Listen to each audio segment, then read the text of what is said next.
আসসালামু আলাইকুম। Quantum method কোর্সের 28টি টেকনিকের একটি হলো মনোছবি।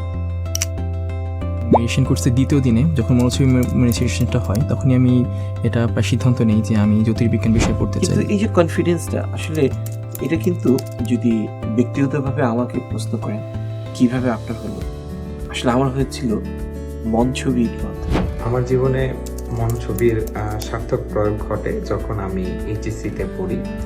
মনোছবি কি? মনোছবি হচ্ছে আপনি যা হতে চান, যেমন চান তেমনিভাবে মনের গভীরে, মনের পর্দায় নিজেকে এঁকে দেয়।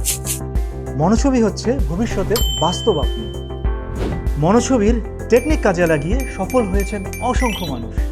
কেউ ভালো রেজাল্ট করেছেন, কেউ বিজ্ঞানী হয়েছেন, সফল ব্যবসায়ী হয়েছেন, কেউ বা কাঙ্ক্ষিত জীবন সঙ্গী বা সঙ্গিনী পেয়েছেন এই মনোছবির মাধ্যমে। তবে মনোছবির সবচেয়ে সফল প্রয়োগ করতে পারেন শিক্ষার্থীরা। আসসালামু আলাইকুম, আমি ডাক্তার মেজবুদ্দিন খান সাকিব। আমি Dhaka medical college K72 batch হতে আমার MBBS কমপ্লিট করেছি।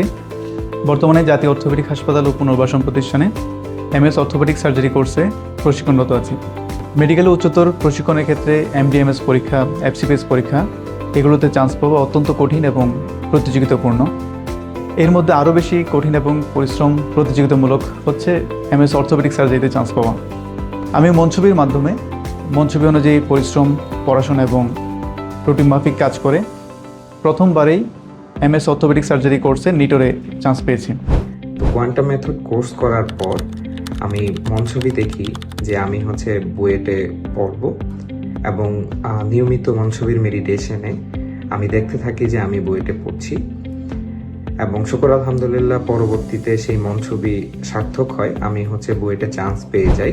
এই যে সেই যে মন ছবি দেখি, সেই যে মন ছবি দেখতাম যে আমরা একদিন বিশ্বমানের একটি প্রতিষ্ঠান হতে পারছি, সেটাই কিন্তু আমাকে এই প্রেরণাটা জুগিয়েছে, আমাকে এই শক্তিটা জুগিয়েছে, আমার বডি ল্যাঙ্গুয়েজটাকে চেঞ্জ করে দিয়েছে, আমার মাইন্ডসেটটাকে চেঞ্জ করে দিয়েছে। সবসময় যেটা করতাম যে পরীক্ষা দিতে যাওয়ার ঠিক আগে মেডিটেশনে বসে আমি মনোছবি করতাম যে পরীক্ষাটা দিচ্ছি, আমার হাতে প্রশ্নটা আসলে আমি প্রশ্নটা পড়ছি এবং আমি লিখে যাচ্ছি। এবং আমি মনে করি যে আমার জীবনে মেডিটেশনের সবচেয়ে বড় প্রভাব এখানেই যে আমি আমার মনোছবি যেটা স্থির করেছি আজ থেকে প্রায় 14 বছরের বেশি আগে, এখন আমি সেই মনোছবিতে স্থির থেকে কাজ করে যাচ্ছি এবং আমি জ্যোতির্বিজ্ঞানী হয়েছি এবং জ্যোতির্বিজ্ঞানী হিসেবে আরও সামনের দিকে এগিয়ে যাওয়ার কাজ করে যাচ্ছি। এই মনোছবি কিভাবে করবেন শিখতে চলে আসুন কোয়ান্টাম মেথড।